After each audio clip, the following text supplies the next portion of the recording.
Montanhas pelo mundo todo eram consideradas as moradas dos deuses. Na América do Sul, os incas faziam de tudo para honrar seus deuses nos picos cobertos de neve dos Andes.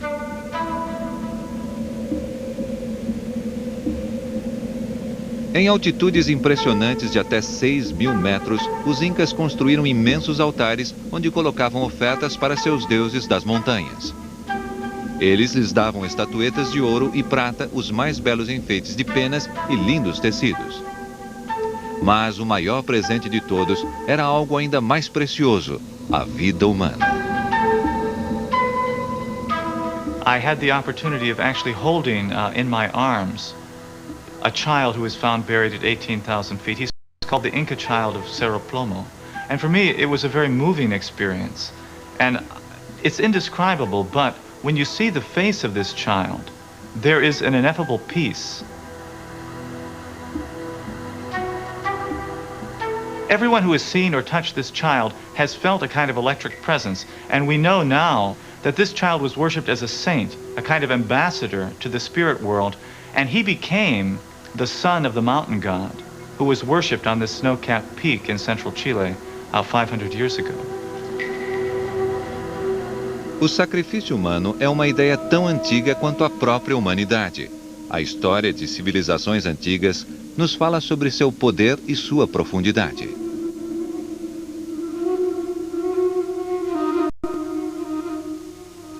Os europeus costumavam pensar que apenas tribos selvagens ofertavam sangue a seus deuses. Na verdade, acontecia exatamente o contrário. O ritual de sacrifício humano é uma invenção de civilizações mais avançadas. Nas antigas Grécia e Roma, escravos e prisioneiros de guerra se tornavam vítimas de sacrifícios, como acontecia na China, Índia e na Mesopotâmia. Na Escandinávia, o sacrifício humano era uma parte integral da cultura viking. Em Stonehenge e outros locais cerimoniais, os antigos bretães também sacrificavam humanos para seus deuses. Como estas vítimas de sacrifícios perfeitamente preservadas em um pântano dinamarquês, as pessoas mortas em cerimônias desse tipo por todo o mundo se tornavam mensageiros da boa vontade entre a humanidade e os deuses. Elas se tornavam seres honrados, quase divinos. Seu assassinato ritual aproximava os que o assistiam aos mistérios da vida e da morte e trazia bênçãos para os vivos.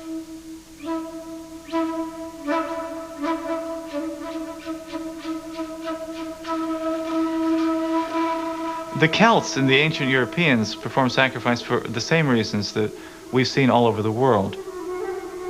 What we find in the case of the Celtic religion is that once Christianity was introduced, it appears that human sacrifice also continued for some time, because when St. Columba founded the Iona monastery, from where most of England was Christianized, one of his friends became a living foundation sacrifice. So at the beginning of any operation, at the beginning of any activity, it was common to ask for a person to be sacrificed.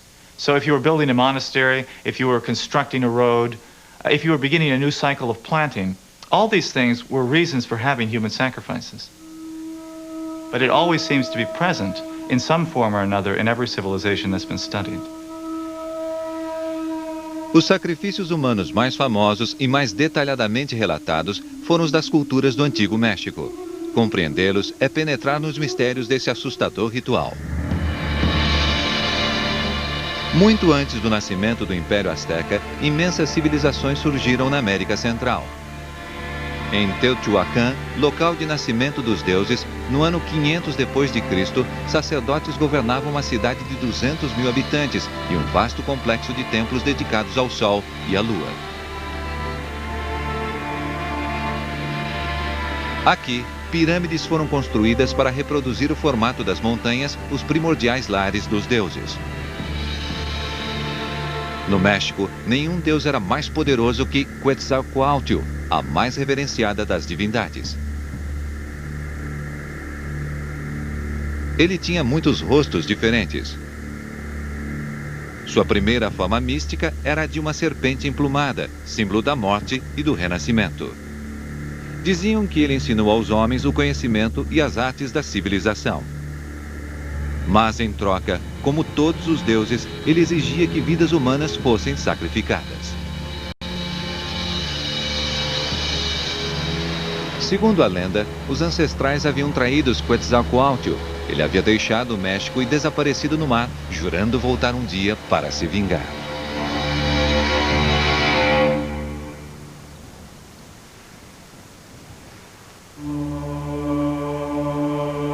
Em sua ausência, os antigos mexicanos descobriram que seu universo era profundamente instável. Eles haviam estudado a ação do fogo, da água, do vento e do sol. Eles observaram como eles se combinavam no ciclo das estações, mas eles acreditavam que essas forças elementais, personificadas pelos deuses, exigiam constantemente atenção humana, e o mais incerto e exigente de todos eles, no centro de seu universo, era o Sol. This great stone tells us symbolically that the sun is not a perfect creation. It has already been created 5 times and destroyed 4 times. It was destroyed by earthquakes and eaten by jaguars the first time, by the wind, which destroyed it with violent cyclones the second time. It was a rain of fire from great volcanoes which destroyed the third sun, and the fourth was destroyed by water, which drowned everything in a great flood. So, finally, they needed to create a new sun, the one we find here today. This sun was born at a great meeting of the gods at Teotihuacan. Myth tells us how a god was urged to sacrifice himself. He threw himself on a fire, and as his body burned, he was transformed into the sun.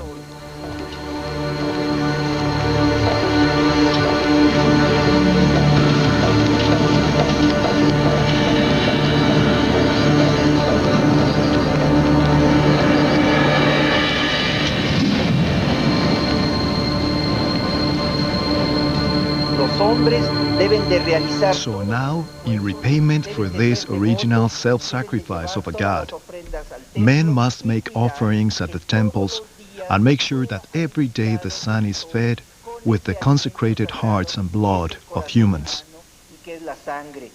So human sacrifice has the cosmic significance of maintaining the balance of the entire universe.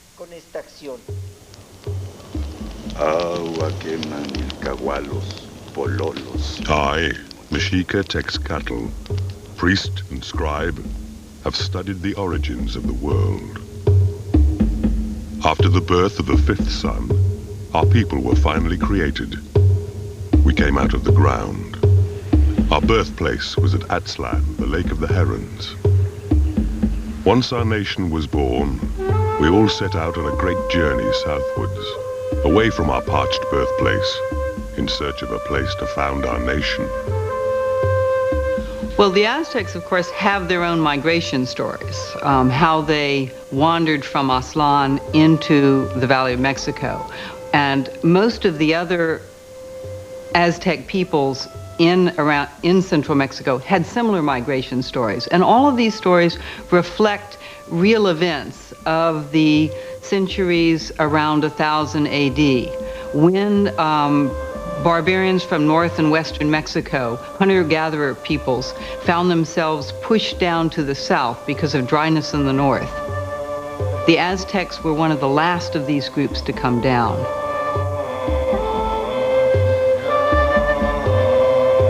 We searched far and wide, seeking a sign from the heavens that would show us the way. Then suddenly, an omen appeared. We saw a great eagle perched on a nopal cactus, devouring a serpent. Surely this was a sign from the gods that we had reached our goal, the city we would call Tenochtitlan.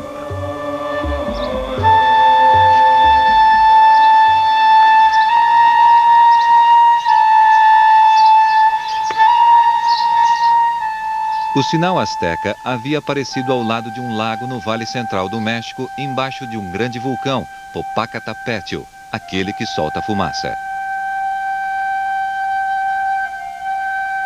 Aqui, no ano 1325, no meio do lago, os astecas começaram a construir sua grande cidade de Tenochtitlan. Em apenas algumas décadas, ela se tornou uma das maiores e mais belas cidades do mundo.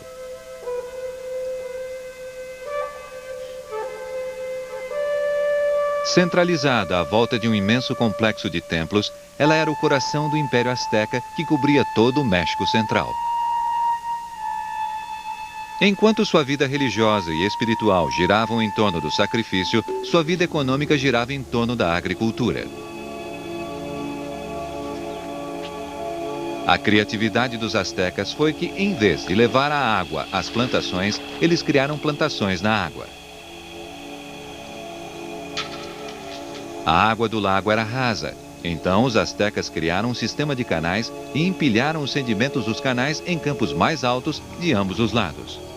Eles plantaram árvores ao longo das margens dos canais e os sistemas de raízes se uniam e seguravam os barrancos.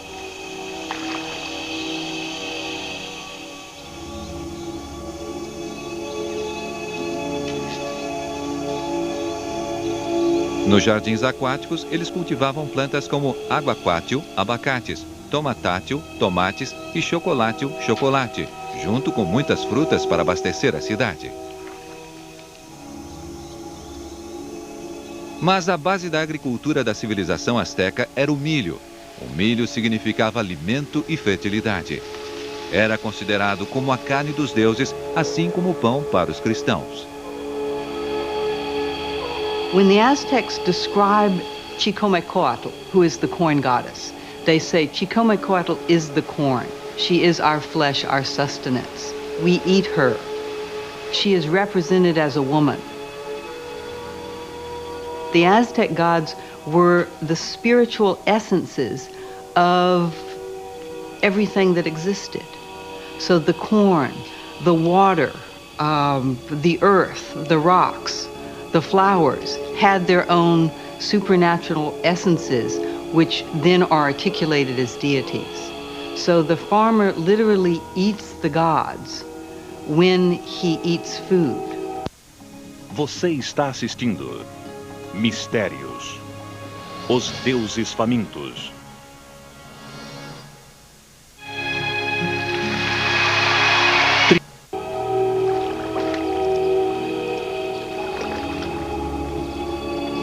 Os astecas construíram uma cultura agressiva e imperial, mas eles também eram grandes amantes da beleza. Em poesias e canções, eles homenageavam a beleza exótica de seu meio ambiente. Eles adoravam cores fortes e para eles as flores simbolizavam a beleza e a efemeridade da vida. Eles as comparavam aos corações dos guerreiros. A morte do campo de batalha era uma morte florida, um modo nobre de morrer. A outra morte honrada acontecia na pedra de sacrifícios.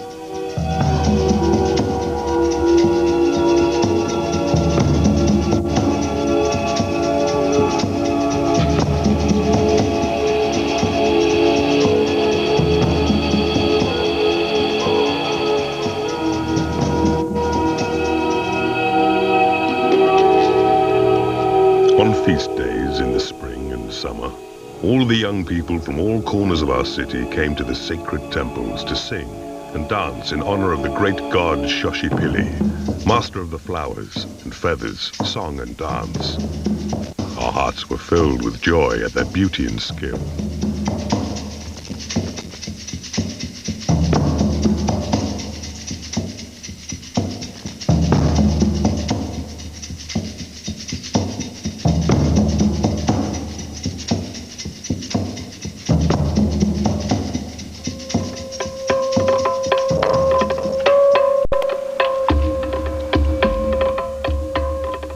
Os astecas também eram artesãos muito habilidosos, produzindo cerâmicas impressionantemente delicadas. Cooperativas de oleiros produziam grandes quantidades de cerâmica para todos os fins imagináveis.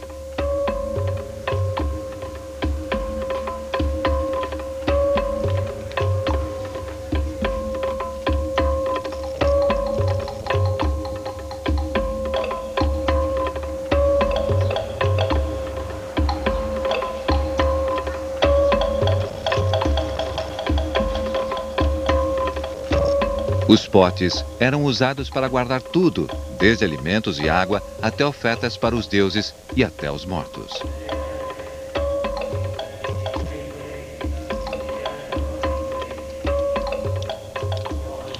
Mas acima de tudo, era na escultura em pedra que os astecas se destacavam. Pedreiros e escultores produziram grandes quantidades de esculturas que impressionam e inspiram artistas europeus desde então e principalmente no século XX.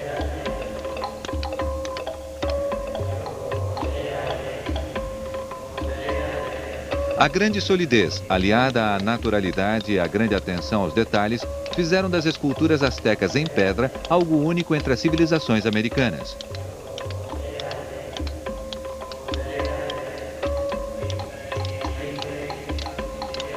Além de suas realizações em artes, artesanato, arquitetura e tecidos, os astecas eram pintores habilidosos. Eles tinham até seu próprio alfabeto e eram o único povo das Américas capazes de ler e escrever naquela época.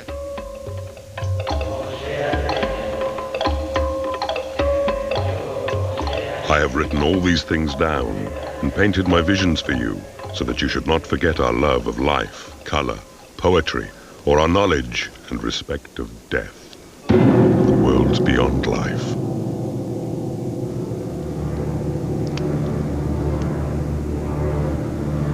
We are the keepers of the gateways between life and death. Without our offerings of human blood and hearts, the gods will not protect us, and life, the sun above, will cease to be. That is why we must feed the gods. The Aztecs knew this, and they knew that if they did not feed the earth, if they did not feed the heavens, the sun would not have enough strength to fight its way across the heavens or to do battle when it went through the underworld at night.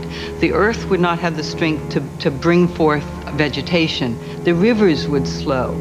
The rains would dry up. The earth would be parched without the human blood that they needed as sustenance. The Aztecs felt it their divine mission as a chosen people to provide this blood in the form of human sacrifices. Todos os anos, quando o outono virava inverno e a estação seca se instalava, as plantas paravam de crescer e a vida era interrompida.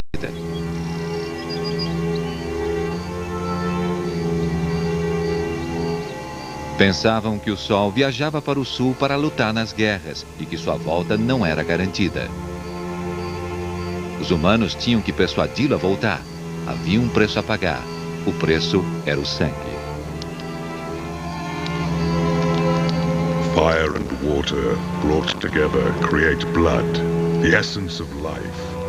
Our war god Huitzilopochtli, who is the sun himself, demands his payment.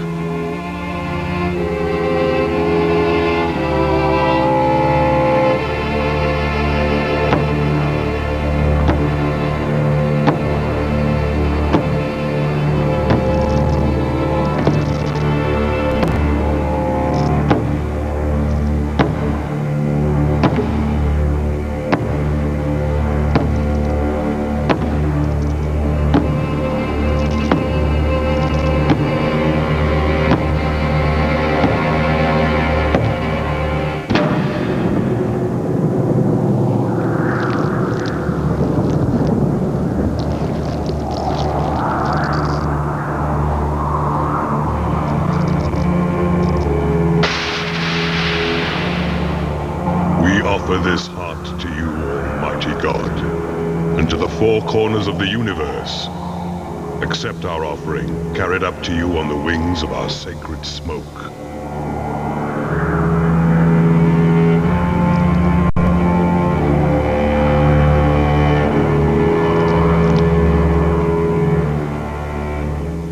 O coração da vítima se transformava numa oferenda para o sol, que só podia se alimentar e se sustentar com esse tipo de alimento.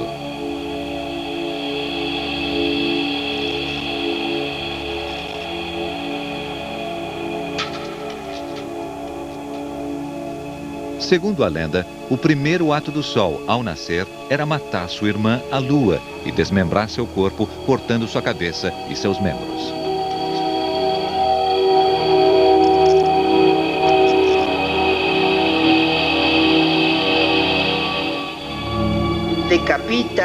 The decapitation of the moon goddess was another of the first great sacrifices in the universe. the sacrifice which the sun demands daily to do away with the moon and bring light to the world. A imensa escultura da deusa Lua assassinada foi encontrada aos pés dos degraus que levavam ao grande templo, exatamente onde os corpos das vítimas de sacrifícios caíam. O ritual do sacrifício recriava os eventos míticos do Sol assassinando a Lua. War and human sacrifice are intimately related in Aztec religious ideology. This sculpture serves to explain to us precisely what that connection is. This sculpture, probably the most famous Aztec sculpture, is commonly known as Coatlicue. Here, in a monumental and spectacular fashion, the sculptures show us the old goddess of the earth. She who receives the bodies of the dead, who devours the flesh of the skeletons. The severed hands and the human hearts symbolize the food required by the gods. The most brutal, the most impressive thing about the sculpture are the two serpents' heads formed by the two streams of blood springing from her neck, which are placed face to face, giving the headless woman two faces. The earth is made fertile by the warmth of the sun, which allows plants, animals, and mankind to grow. Hence the symbolism of sun as the mother of men and gods. She is the mother of all men, and her sons have a basic obligation either to offer their own lives in war or bring back sacrificial victims from the battlefield to feed the gods. Death and human sacrifice are very closely related, so our fascination with death parallels human sacrificial ritual because nobody knows what's going to happen after they die. We don't get a dress rehearsal for death. So human sacrifice acts as a kind of way of stepping yourself through the death process. Just as some people feel enormous relief by having a near-death experience, it seems that human sacrifice in its most powerfully constructed theater gives people a way of experiencing an approximation to death, and it gives them a sense of enormous relief that they aren't the ones who did die. So the more suffering that the victim goes through, the better the people who observe these rituals seem to feel. And that's perhaps the most perverse aspect of human sacrifice, that we feel great salvation and relief because of other people's suffering. No coração do mundo asteca havia esse fascínio pela morte e salvação, que se transformou em um culto místico de sangue e guerra. A única maneira de satisfazer os deuses era travar guerras e fornecer vítimas para a pedra de sacrifício. As exigências dos deuses da guerra moldaram a forma da sociedade asteca. There were several avenues of advancement for noble and commoner alike, and one of the principal ones was through military service. Every child, commoner or noble, every male was taught to be a warrior. As soon as they could walk, they were trained in military combat. Those who proved valiant on the battlefield, who had taken a prisoner, for example, advanced through the ranks. And this was one of the very few ways that commoners could become extremely wealthy.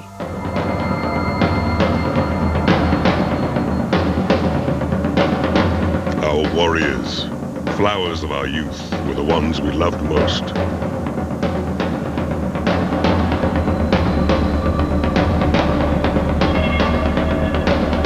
Our most valiant nobles turned into jaguars on the battlefield.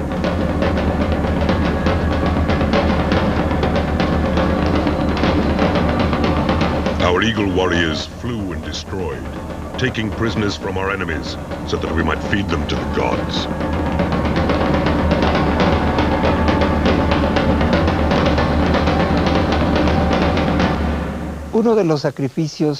One of the most spectacular forms of sacrifice practiced in the Aztec capital, Tenochtitlan, was called the gladiatorial sacrifice. A warrior prisoner who had been captured in battle was pitted against 5 Aztec warriors. The fight lasted for several hours. The warrior prisoner, armed only with blunt weapons, tried to defend himself against the Aztec warriors, who were armed with razor-sharp swords with obsidian blades. Finally, when the victim was covered with wounds, his blood literally fed the solar disk where he stood. It ran down and collected in the center of the stone. Você está assistindo Mistérios. Os Deuses Famintos. Os Deuses Famintos.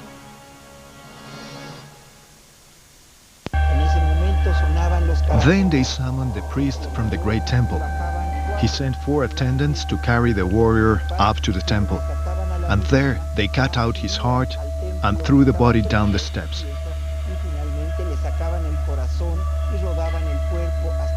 Then they quickly skinned the victim's corpse, both his face and his body, and one of the priests, or the person who had offered the victim, pulled the bloody skin over his own body, wearing it like clothes.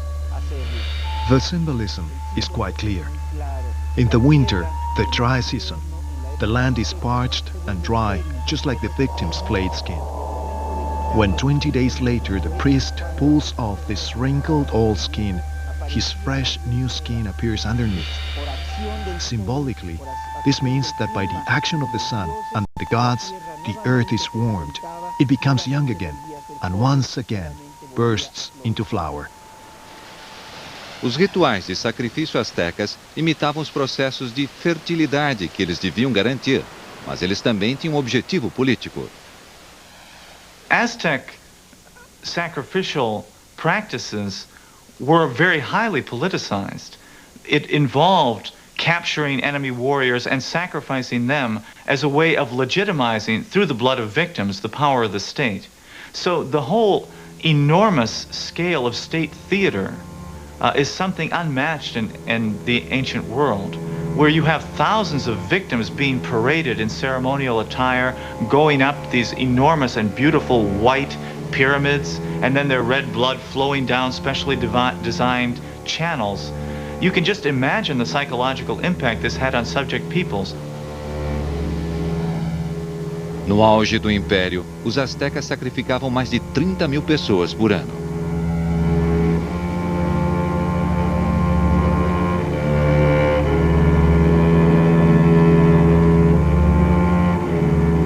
The Aztecs managed to create the largest empire in North America in 200 years. They had managed to control all of civilized Mesoamerica from coast to coast, so that Aztec tax collectors walked the shores of both oceans. They did this because they felt a divine mission. Their god Huitzilopochtli was a warrior god, and Huitzilopochtli, at the time of his birth, killed his sister, who was his enemy, and vanquished all his other enemies, who were metaphorically his brothers, so that the Aztecs themselves could do no less, so that every time they vanquished an enemy, it was their god vanquishing the other lesser gods.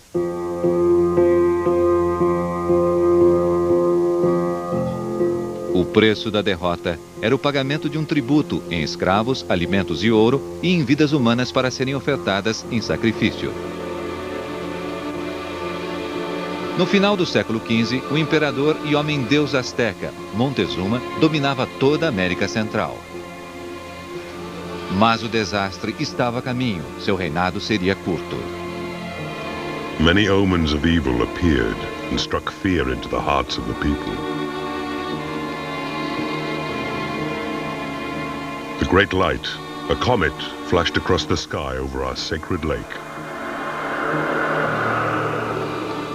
A bird with stars in its eyes was found, and a double-headed man. Mas o perigo que eles pressentiam não vinha do céu ou do mar, onde seu deus Quetzalcoatl havia desaparecido, mas vinha do outro lado do oceano, da distante Espanha.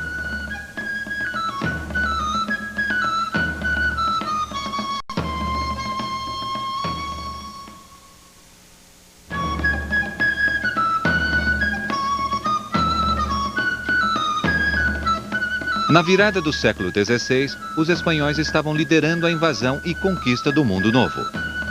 Em 1519, eles conquistaram Cuba e começaram a explorar as vastas terras a oeste. O homem destinado a liderar a conquista era Hernando Cortés. Cortés himself, as an individual, was looking for glory, was looking for riches, was looking for lands to bring back to the Spanish monarch. When he sailed to Mexico, it was with the understanding that there were great wealthy lands out there. He was looking for gold. Quando Cortés e sua frota navegaram para o oeste, eles encontraram uma praia de dunas de areia baixas, que não oferecia abrigo ou porto seguro. Subindo o Golfo do México, eles acabaram encontrando um cabo de rochas elevadas, com uma pequena baía bem protegida que fornecia abrigo que eles buscavam. Esta é a base da qual ele iria dar início à conquista do México. Cortés batizou o local de Vila Rica ou Cidade das Riquezas e começou a descarregar seus navios. Um de seus tripulantes, um homem chamado Bernal Dias, registrou para a posteridade os importantes eventos que ocorreram na Terra do México. Por volta de 1568, cerca de 50 anos depois, o idoso Dias começou a escrever seu relato pessoal da destruição do Império Azteca. When we had found Villa Rica, Cortés ordered the men and horses ashore along with our cannons, which the gunners set in defensive formation round the sand dunes. Then we set about fetching wood to build fires and shelter for our captains and ourselves. Next day, many Indians had arrived, and Cortés decided to put on a show for them. He ordered Alvarado to gallop the cavalry along the sands in pairs in full armor, spears to the fore, and for the cannons to fire big loads of powders so that they would make a great noise when fired. The Indians, called Sempoalans and Totonacans, were greatly afraid.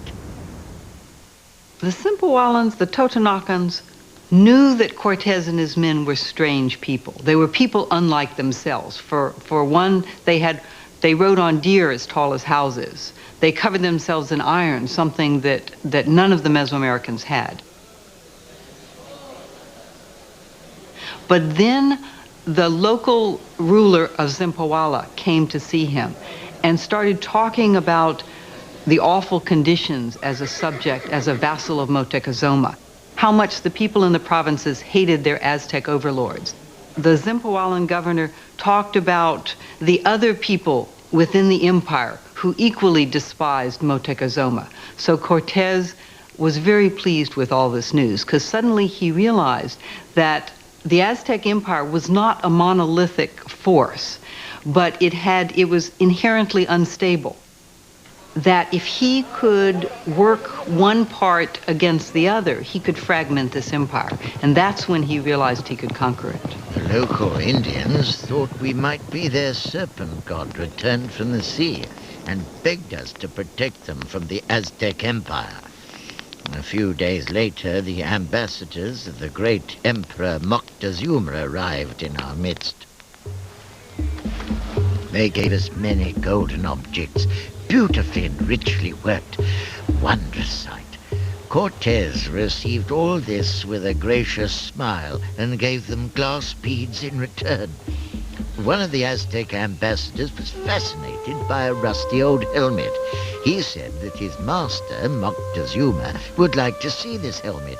Cortés said that of course he could, on condition that he sent it back full of grains of gold. Along with these gifts fit for the gods, Moctezuma also sent one further offering.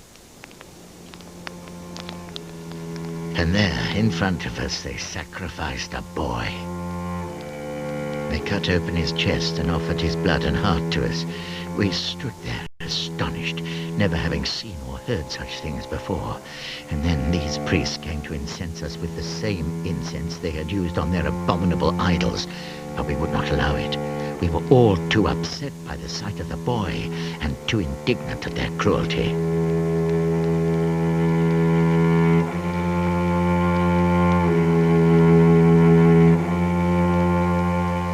Cortes was so disgusted that he sent out orders that all human sacrifice was to cease, and that the Indians should submit themselves to baptism if they wanted him to continue to support them. He ordered us to throw down their idols and erect crosses on the tops of their temples, which he swore one day would become churches to our Lord Jesus Christ.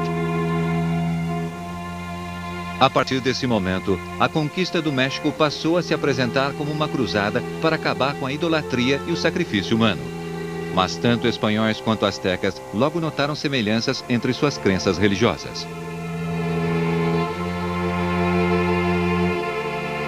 At first, we were appalled by the desecration of our gods and feared greatly that our world would come to an end. But soon we learned that many of the things that the new gods preached were similar to our own beliefs.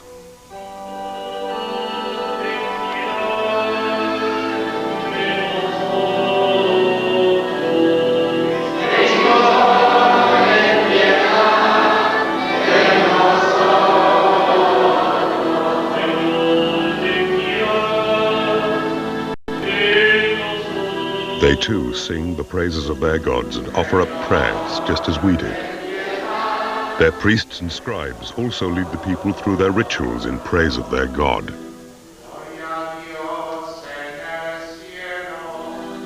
They too hold the human heart to be a holy essence and encase it in gold.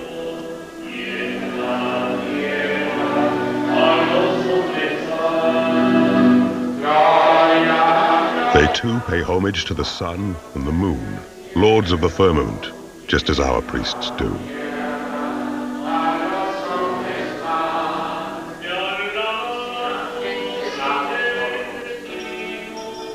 They tried to persuade us to drink the blood of their Savior Jesus and to eat his flesh. So, they too understand that sacrifice is necessary. It is what the gods demand. They say that their own God, Jesus Christ, had sacrificed himself so that all the world might not fall into ruin.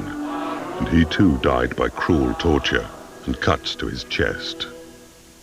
One of the most surprising and ironic things about Aztec human sacrifice was that both the Aztec priests and the Catholic priests who converted them were shocked at the similarities between the Aztec ideology of blood and its role in salvation and the Christian idea that Christ's blood was the origin of salvation.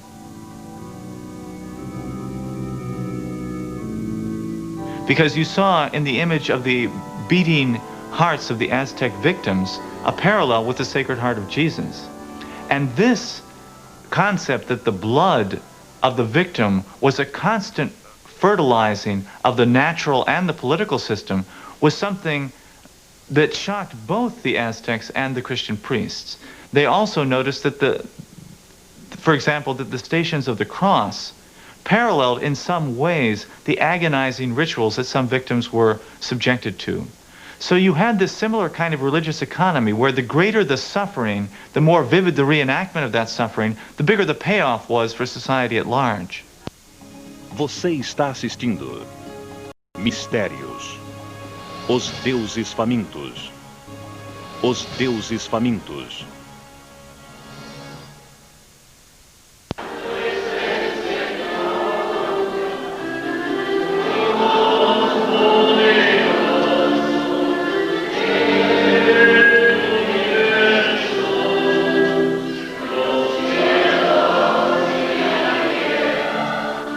As tribos mexicanas do litoral logo começaram a perceber que os espanhóis não eram tão alienígenas assim. Afinal, eles também viram neles a oportunidade de acabar com o domínio dos astecas. So we gave our daughters to the newcomers in marriage, that they might become our brothers. And we sent our young men to help in the conquest of our oppressors, the Aztecs. Então, os espanhóis e seus aliados índios avançaram por terra, cruzando montanhas para o oeste em busca da famosa cidade de Tenochtitlan. Seu objetivo estava a mais de 800 quilômetros dali, depois de duas cordilheiras, terras jamais vistas pelo homem branco.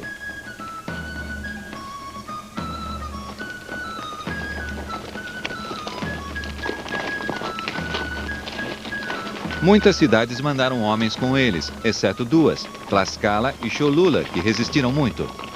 Os espanhóis e seus aliados atacaram ferozmente os exércitos de Tlaxcala e Cholula.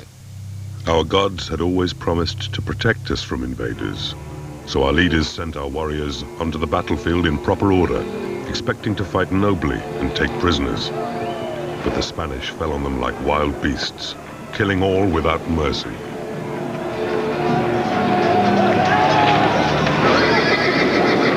So the Spaniards, in their steel and with their great weapons, sort of clattered and clanged and raised dust, and they were noisy. And they didn't approach, they didn't fight like Aztecs. They fought dirty. I mean, we would say that they fought dishonorably, according to the Aztec way of warfare. They were no match for our guns. At Tlaxcala and Cholula, at least 10,000 of them were killed. Immediately after the massacre at Cholula, Moctezuma, the Aztecs in Tenochtitlan, realized that the Spaniards were a different sort than they had, that somehow the situation was radically different than they had ever believed. At Cholula, their gods had failed.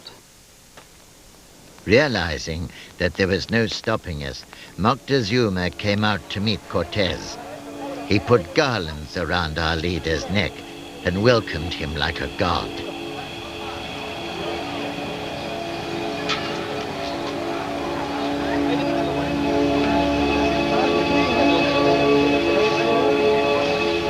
Cortez cordially gave him greetings from our own emperor. Then Moctezuma invited us to enter his city, Tenochtitlan.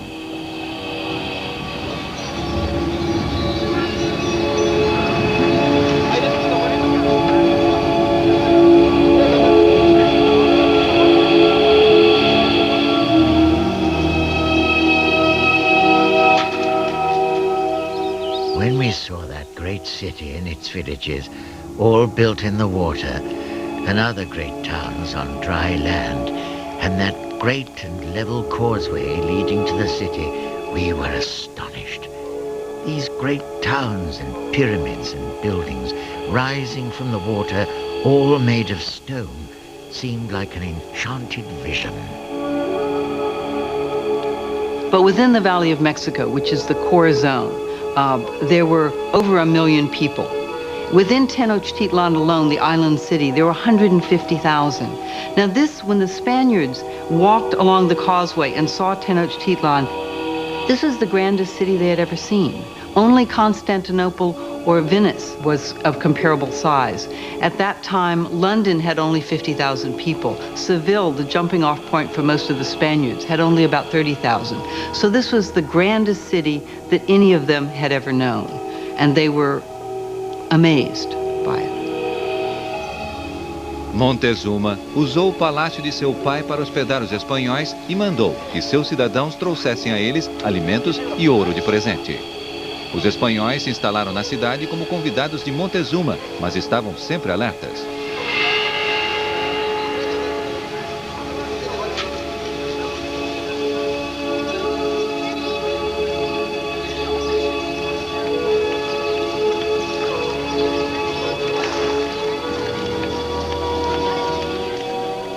Pouco tempo depois, os espanhóis descobriram um enorme depósito de ouro, os tesouros do pai de Montezuma. Isso provocou um frenesi entre os espanhóis. At our great feast for our god Huitzilopochtli, the Spanish fell upon us. They slammed the doors shut and hacked at us, severing heads, arms and legs. They slashed others in the abdomen so that their entrails fell to the ground, and the victims tripped on them as they tried to run away. 1,000 of our bravest nobles died, We were outraged because the attack had been so treacherous. So we picked up our arms and decided to fight. We drove the Spanish mercilessly from the city, killing their men and horses, taking their weapons and the precious gold looted from our emperor's treasury.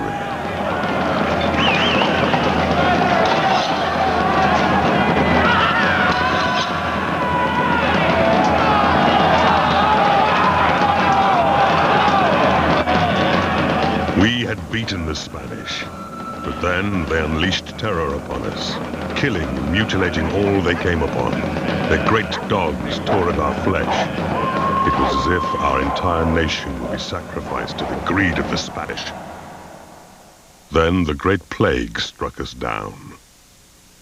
One of the conquerors, one of the Spaniards, had brought smallpox to the New World, and no one was immune to it, so that people died in the streets. People were sick at home, and there were so many people sick that there were not enough people to care for them. So people literally starved to death in their beds. I would say at least half of the people of Tenochtitlan died of smallpox within a year. Percebendo que a cidade estava fraca e não poderia se defender, Cortés começou o massacre final. Ele havia trazido navios armados e preparados para que ele pudesse atacar por terra e pela água simultaneamente.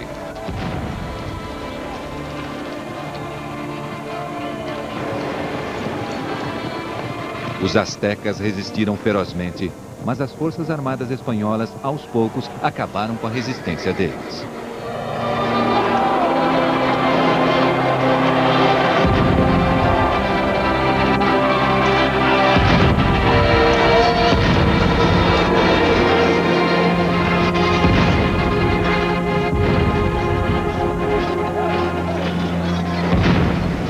Block by block and barrio by barrio, Tenochtitlan was literally destroyed and laid waste during this awful fighting.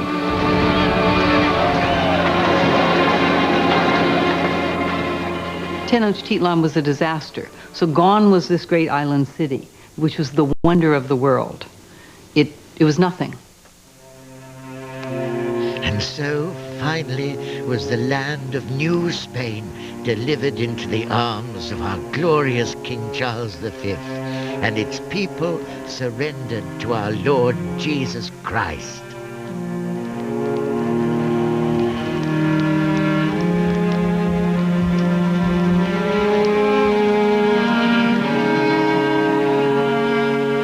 Broken spears lie in the roads. We have torn our hair in grief. The houses are roofless now, and their walls are red with blood. We have pounded our hands in despair against the adobe walls. For our inheritance, our city is lost and dead. We are crushed to the ground. We lie in ruins. There is nothing but grief and suffering in Tenochtitlan, where once there was beauty and valor. Oh, gods, have you grown weary of your servants?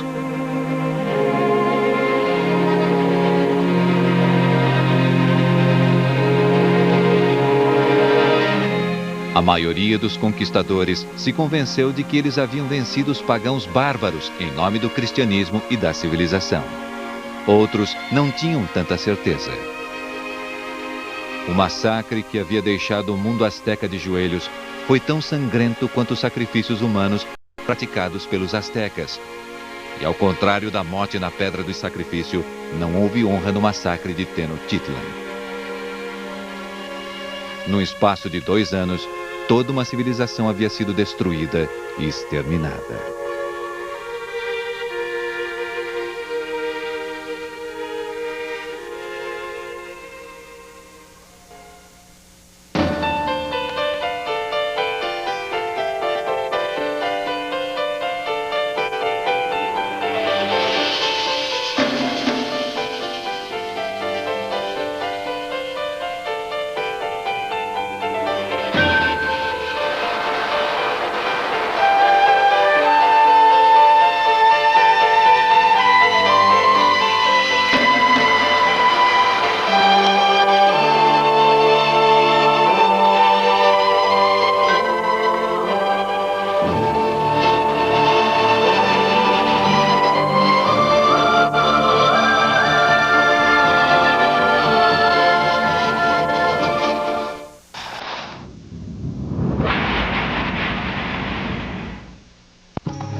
A seguir, em Hora Selvagem.